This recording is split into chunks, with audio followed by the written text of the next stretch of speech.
Hi everyone, I'm Rosie and this is kind of Flying Flusky. Maybe we should call it Flubby Flusky. Well, that's a little hint as to what this video is about. And it is about gaining 5 stone and 5 dress sizes over 5 years. And how I've decided that that's not the way to go. And we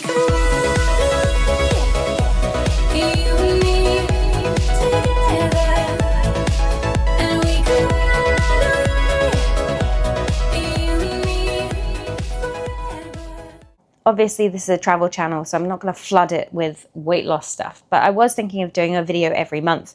So if you'd like to follow along, please do like the video and subscribe and ding the bell, and you'll know when I'm talking about that. Because it would be really nice to kind of do it with a community or do it together.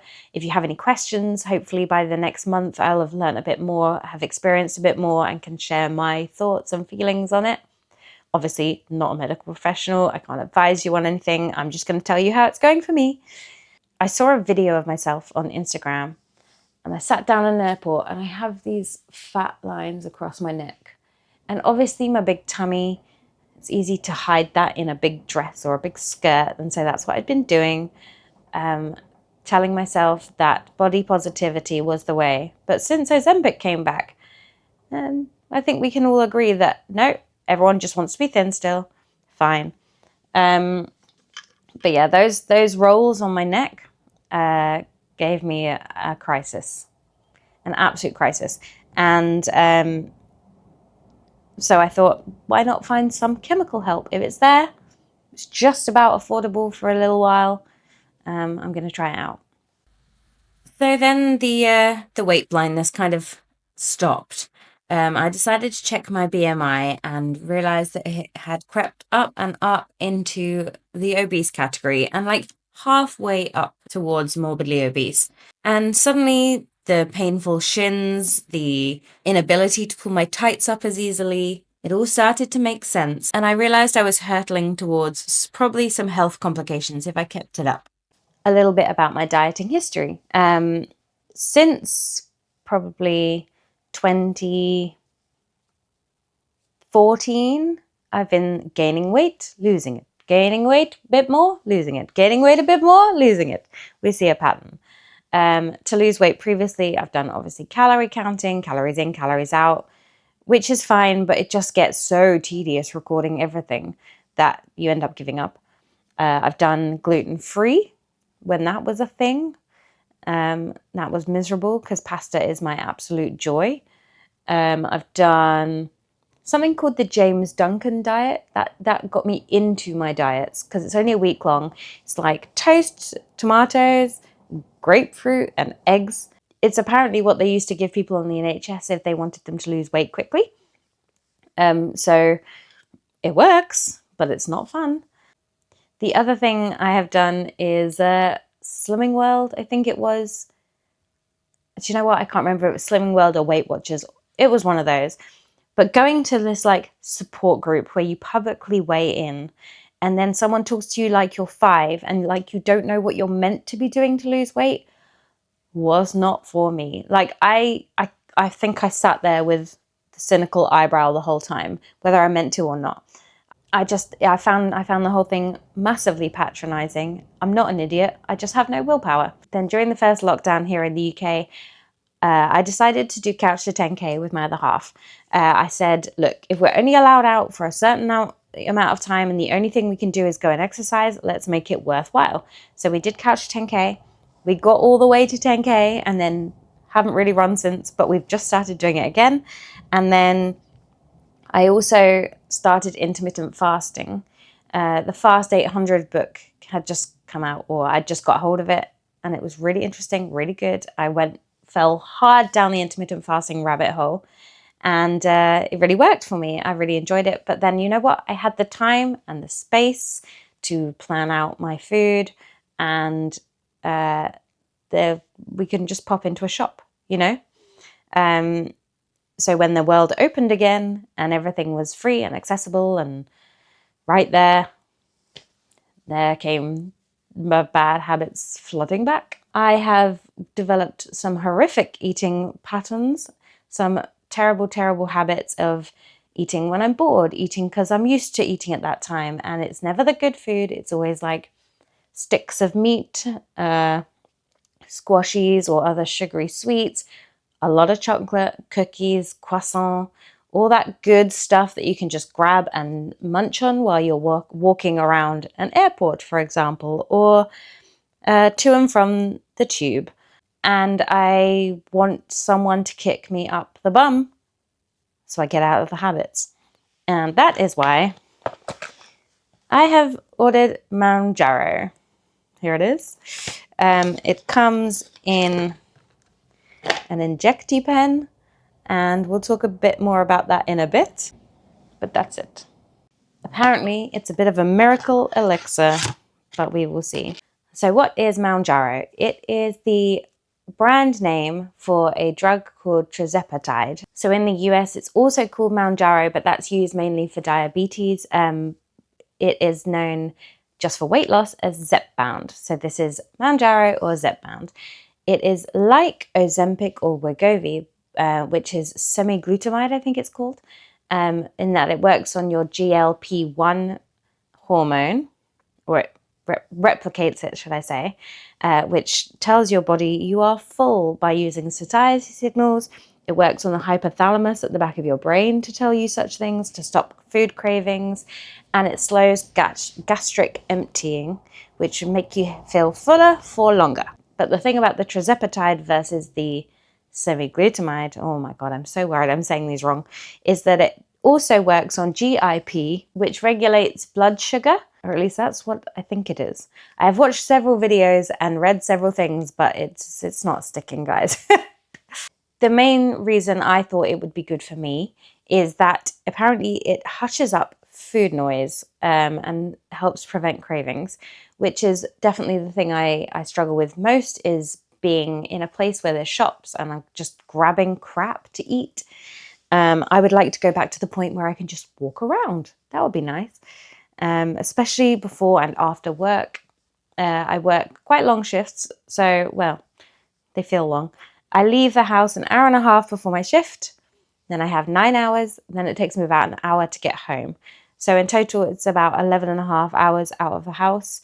I take one like real meal, or I try to. Obviously, life gets in the way. Sometimes you're not that organized. But then, yeah, I tend to snack at either side of that, which is really bad. And like I said, it's never the good stuff. It's never an apple. Like, I don't eat because I'm hungry. I eat because I enjoy eating. I enjoy flavor. I enjoy texture. But obviously that comes with calories. I don't spit it out again, do I? As Mounjaro is quite expensive for me, it's about like 160 to 200 pounds a month as you go up the doses. I can't afford to stay on this for very long. So I'm thinking maybe a month, 2 months, 3 months max, to help me get rid of my old habits, establish the new ones, and hopefully that will help me kind of re-educate my body into knowing what's expected when. The other reason that I can't stay on this medication for too long, or that I don't want to, let's say, is because we travel a lot and food is such a great part of travel. I really don't want to lose that. Like, I hear a lot of people saying that food kind of just becomes fuel. They lose the joy of it. I really don't want to do that. I mean, I'm not a foodie. I can't cook, but I enjoy good food. And I think it's such an integral part of kind of getting to know a culture. We're going to Uzbekistan in June. I don't want to look at a bowl of plov, like the kind of pilau rice, and think, oh God, that's a lot of food that I'm not going to be able to eat. The things I am panicking about in this new journey are coffee. I am a coffee addict, so I looked up if you could have caffeine, because I've seen so many people talking about drinking decaf coffee, and they said, oh, you probably shouldn't drink it because it can upset your stomach, as can Mounjaro. Damn. Okay. I don't know what to do about my cold brew. It's not super strong, because it is like a lot of water with just one little coffee bag that's been steeping overnight. And I love it. I love it so much. So I don't really know. I might just try and keep that up, but I am going to try and cut out the Diet Coke and the Red Bull, which are obviously sweet and fizzy. And the other thing apparently about caffeine is as your stomach is emptying slowly, you might not feel the effects of it until later at night. So obviously, if you are trying to go to bed at 9 o'clock, that's really going to mess you up. I work and I don't get home until sometimes 11 o'clock, 12 o'clock at night. So I'm thinking if I have caffeine in the morning, maybe it will last me all day. But I don't know. We'll find out. I mean, people saying, oh, I woke up and I didn't want my morning coffee. I do. I love my morning coffee. The other thing is also drinks related is alcohol. So I'm not an alcoholic by any means, but I do enjoy a drink, especially when I'm out with my friends. So I'm interested to see how that's going to go, because apparently some people say they can't get drunk at all. Some people say they get hammered really easily. And the other thing is that you can stay drunk for longer as your body processes it slower, which is slightly terrifying if you have to be at work the next day. So yeah, I mean, I'm really intrigued to see how that's going to play. I know it's made a lot of people feel unwell. I don't really have to have booze, that's fine, but I would naturally replace it with like fizzy water or a J2O or like a juice, something very high in sugar, or, you know, a fizzy drink of some description as a substitute. Like, I really don't want to go to a pub and just sit there drinking a pint of water. And yes, drinking water. I have drunk yesterday, I think I managed my 3 liters, but God, it was hard work. And especially being at work, in fact, where the bathrooms aren't right there. You can't just go whenever you want because you are serving customers. I'm not sure how that's going to play out at work, but apparently people get headaches or nausea if they don't have enough water. So I think electrolytes and prayer. I don't know. We're going to have to work that one out as we go. Food-wise, I know you have to have a lot of protein and a lot of fiber. So I order Gusto meals because I'm a crap cook. And it really helps me to have instructions and pre-portioned things. So I can look on the macros on there and choose things that are high protein, high fiber, and then I'll always have a decent dinner. And they tend to put more vegetables in than I would think about doing. So that's good as well. Always means I've got a few of my 5 a day. I've never been a breakfast person, so forcing something in the morning has always been a struggle. So I bought some skyr, which is like high protein Icelandic yogurt goodness. And I'm going to get some fruit as well, so I can have fruit and yogurt before I leave. But yeah, up till now, it's just been coffee. And then side effects. We hear a lot about side effects. Nausea, vomiting, diarrhea, constipation, all the way up to something as bad as pancreatitis. Obviously, I'm hoping that I get minimal, if none. But I do have IBS, so having a bad tummy and needing to go to a bathroom right now is quite familiar, which is always fun when we travel. So hopefully, if I get that end of it, I'll know what to do because I know where all the bathrooms are on my way to work. But the opposite way around is very uncomfortable. I really don't like having constipation and being bunged up. I will get some fiber gummies or something if that happens. But yeah, hopefully, nothing. That's really naive, isn't it? I'm an optimistic realist. So I did say that I've already had my first injection. This is kind of the beginning of day 2. It is now Saturday morning and I did it on Thursday night. I say I did it. So I was going to be a big brave girl. I'm really quite scared of injections, to the point where in the pandemic, they asked me what my postcode was and I had to look in my emails to find out because my brain was just screaming. So I was going to film doing the first injection, or like at least prepping the pen. But I was watching the instructions on my phone and shaking and concentrating so much that I prepped it all, blah, blah, blah, and then realized, oh, I didn't film any of that. And then I I was so ready. I had this pen in my hand with a little needle at the top, and I just held it near my stomach. And that's as close as I got. I was just walking around the house.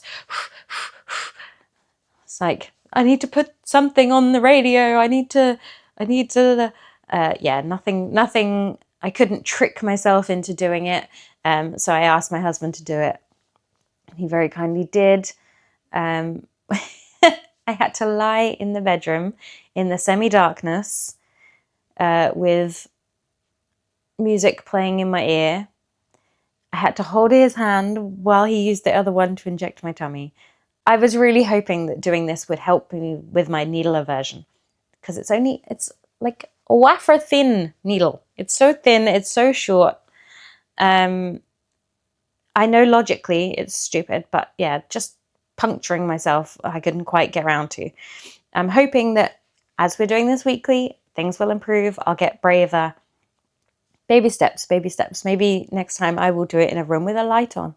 So let's see where we are at base camp, the first weigh-in. I did it on Friday morning. So I'd had the injection, slept overnight, and then did it on Friday morning. I was 179 pounds if you are from the US. I was 12 stone 11 if you're from the UK. A stone is 14 pounds. Don't ask me where that comes from. And then if you do it in kilograms, I was 81.2 kilograms. I've also taken some measurements. I don't think I'm going to share all my measurements, but you know, you can see pictures of me not looking my best. And then I'll just share the kind of like the overall loss, I think. If I need some non-scale victories, that might be where they come. Like, I can't wait to have a proper waist again, not just because the bit underneath it bulges so much. Like, that is not how that's meant to go. So that's it. Thanks for watching. I will post another video in about 4 weeks. Let you know if I've had any results, if I've had any side effects, if I've had any dramas. I'm hoping not. I'll look forward to seeing you then.